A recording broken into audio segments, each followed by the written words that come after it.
my final year project on storytelling. Stories work wonders to share those values. But it can be anything.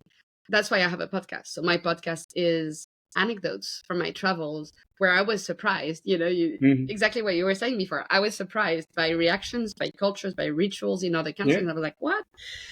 And so I deconstruct this to give concrete keys as to how we can understand better cultural diversity and react better and anticipate those. Why does it work? Because it's stories.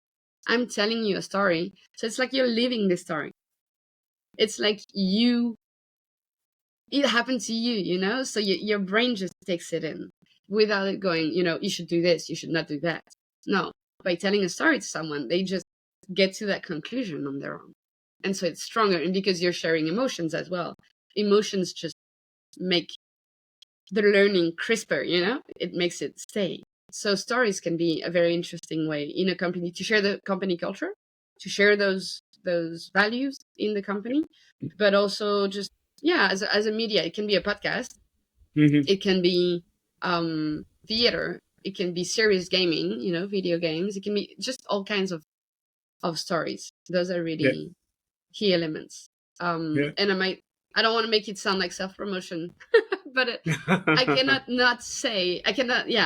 keep the fact that I'll be in India at the end of the year for 1 month and a half, and I'd be super happy to collaborate with companies in India. That would be it would be a first. I will have been in orphanages, in schools, and everything. It would be really nice to collaborate as well with companies. So I'd be happy to connect, at least connect.